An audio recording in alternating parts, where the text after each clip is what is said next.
आज हम बात करेंगे एमेनोरिया के बारे में। यह एक ऐसी कंडीशन है जिसमें महिलाओं में उनके मंथली पीरियड नहीं आते हैं। इसके कॉजेज, सिम्टम और ट्रीटमेंट को हम सिंपल शब्दों में समझने की कोशिश करेंगे। तो चलिए वीडियो को शुरू करते हैं। सबसे पहले हम लोग जानते हैं कि एमेनोरिया होता क्या है, इसका इंट्रोडक्शन पढ़ेंगे। ठीक है, तो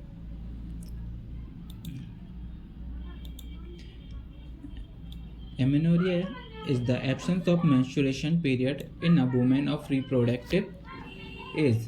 It can be classified either primary or secondary amenorrhea. Amenorrhea प्रजनन आयु की महिलाओं में मासिक धर्म या पीरियड्स की अनुपस्थिति है। इसे प्राथमिक या द्वितीयक एमेनोरिया के रूप में वर्गीकृत किया जा सकता है।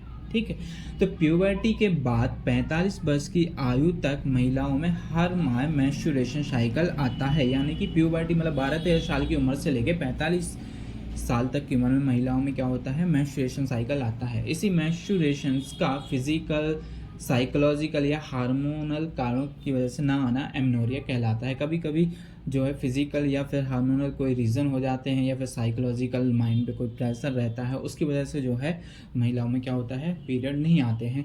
तो इसको हम लोग क्या बोलते हैं, एमेनोरिया कहते हैं। ठीक है, अब इसके हम लोग कॉजेस की बात करेंगे कि इसके क्या क्या कॉजेस हैं। तो एमेनोरिया का मुख्य निम्न कारण है, देख सकते हैं। ठीक है, ये जेनेटिक डिसऑर्डर भी रहता है। ठीक है, तो सबसे पहले फिजिकल कॉजेस जानेंगे। शारीरिक कारण क्या होते हैं, तो शारीरिक जो नेचर ने दिए हैं। ठीक है, जैसे कि प्यूबर्टी से पहले और मोनोपॉज के बाद मेंस्ट्रुएशन नहीं होता है। सब सिंपल सी बात है कि प्यूबर्टी से पहले यानी कि 13-14 साल की उम्र से पहले पीरियड्स नहीं आते हैं, ये नॉर्मल सी बात है। ठीक है, नेचुरल है। ठीक है, मोनोपॉज के बाद, मोनोपॉज यानी कि 45-46 साल की उम्र के बाद जो है महिलाओं में मेंस्ट्रुएशन नहीं होता है, पीरियड्स नहीं आते हैं। ठीक है, प्रेगनेंसी के दौरान मेंसेस नहीं आते हैं। कोई वुमेन है, प्रेग्नेंट है, तो उसमें जो है पीरियड नहीं आएंगे, ठीक है, मेंस्ट्रुएशन नहीं होगा। ठीक है, इन लैक्टेशन पीरियड, जो दूध पिलाने वाली महिलाएं होती हैं उनमें मेंसेस नहीं आते हैं। मतलब जो डिलीवरी होने के बाद 6 महीने बाद जो बच्चा 6 महीने का होता है तब तक जो है पीरियड नहीं आते हैं महिलाओं में। ठीक है, अब इसके जो 2 टाइप हैं तो उनकी हम लोग बात करेंगे। तो सबसे पहले जो है कॉजेस बात करें प्राइमरी एमेनोरिया की। तो प्राइमरी एमेनोरिया यानी कि प्राथमिक अनावृत में क्या होता है, प्राथमिक अनावृत में मुख्य कारण हो सकते हैं जैसे साइकोसिस होता है। ठीक है, एंडोक्राइनल कॉजेज हो सकते हैं, एनोरेक्सिया नर्वोसा हो सकता है यानी कि भूख ना लगना। ठीक है, ओवरियन डिसजेनेसिस, डिम्ब ग्रंथियों का अधूरा विकास होता है। ठीक है, एंडोक्राइनियल कॉजेज मतलब हार्मोन्स का बैलेंस बिगड़ना। ठीक है, हाइपोप्लास्टिक यूट्रस होता है, क्लोज सर्वेक्स होती है, सर्वेक्स जो है छोटी होती है उसके वजह से भी कभी कभी नहीं आते, मतलब क्लोज्ड सर्वेक्स होती है। ठीक, नेक्स्ट हम लोग बात करेंगे इसके सेकेंडरी एमेनोरिया यानी कि लंबी बीमारी के कारण, जैसे कि ट्यूबरक्लोसिस, क्षय रोग होता है। ठीक है, ट्यूबरक्लोसिस की वजह से मेंसेस नहीं आते हैं। ओबेसिटी मतलब मोटापा हो जाता है, उसकी वजह से भी किसी फीमेल को नहीं आते हैं। ठीक है,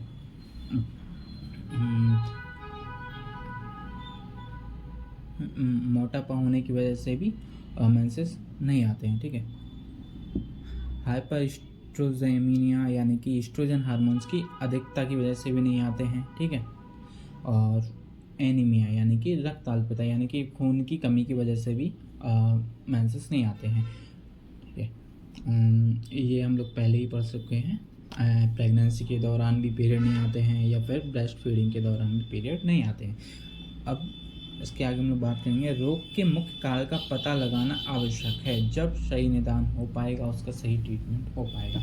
यानी कि जो वुमेन है उसके जो मेंसेस हैं वो किस वजह से नहीं आ रहे हैं, जब तक ये वजह मालूम नहीं चलेगी तब तक इसका सही ट्रीटमेंट नहीं हो पाएगा। ठीक है, इसके लिए पेशेंट की पूरी हिस्ट्री कलेक्ट करनी होगी। क्या करना पड़ेगा, पेशेंट है जो उसकी पूरी हिस्ट्री कलेक्ट करनी पड़ेगी, जिसमें मेंसेस की हिस्ट्री तथा पेशेंट में परिवार में किसी क्रॉनिक डिसीज़ की हिस्ट्री लेनी चाहिए, जैसे कि ट्यूबरक्लोसिस की हिस्ट्री या फिर ऑब्स्टेरिकल हिस्ट्री। ठीक है, नेक्स्ट हम लोग बात करेंगे। इसके अलावा पेशेंट का फिजिकल एग्जामिनेशन करना चाहिए जो निम्न प्रकार है। सेकेंडरी कैरेक्टरिस्टिक्स की वृद्धि यानी कि जो सेकेंडरी कैरेक्टर्स देखे हैं हम लोगों ने वो तो नहीं हो रहे हैं, जैसे कि ये ट्यूबरक्लोसिस है, ओबेसिटी है, हार्मोन्स का बढ़ना, खून की कमी, ये सब सबसे पहले मालूम करना है, ठीक है।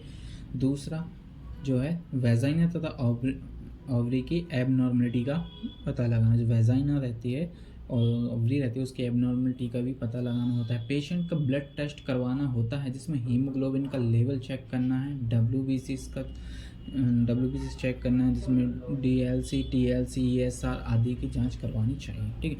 चेस्ट एक्सरे या PABU भी करवाना चाहिए, ठीक है। यूरिन एनालिसिस भी करवाना चाहिए। जो यूरिन है उसका एनालिसिस होता है, ठीक है, मतलब कि यूरिन टेस्ट। वेजाइनल सीमियर, हार्मोनल ऐसे, सोनोग्राफी आदि करवानी चाहिए, ठीक है। नेक्स्ट हम लोग इसके ट्रीटमेंट के बारे में बात करेंगे, ठीक है।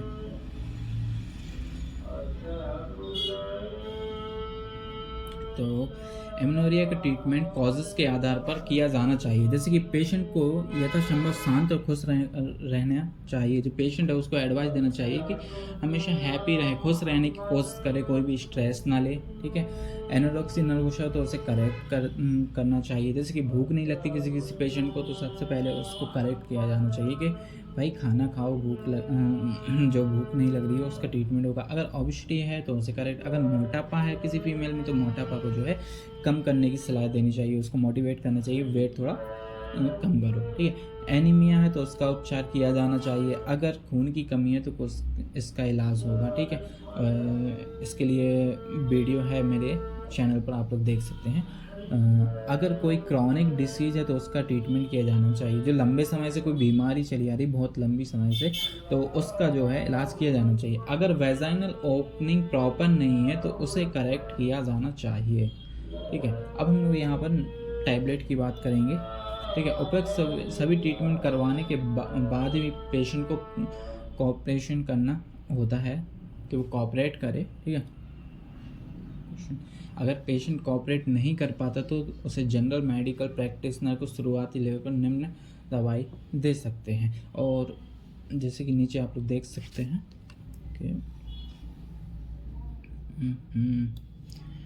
यह वीडियो सिर्फ जानकारी के लिए बनाई गई है। इस वीडियो में बताई गई किसी भी दवाई का उपयोग करने से पहले अपने नज़दीकी डॉक्टर से ज़रूर सलाह लें, ठीक।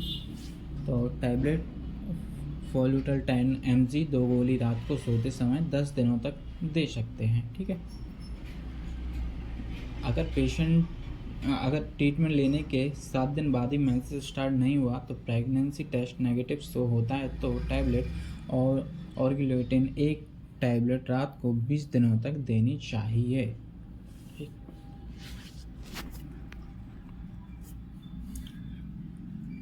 तो ये था ट्रीटमेंट एमेनोरिया के बारे में। And thank you so much video देखने के लिए। और एक बात और याद रखिए, एमेनोरिया एक सिम्टम है, डिसीज नहीं। इसका ट्रीटमेंट जो है पॉसिबल है अगर टाइम पर डॉक्टर से कंसल्ट करें। अगर आपको ये वीडियो हेल्पफुल लगा हो तो लाइक, शेयर एंड सब्सक्राइब ज़रूर करें। मिलते हैं अगली वीडियो में, तब तक के लिए खुश रहें, हैप्पी रहें एंड बाय बाय।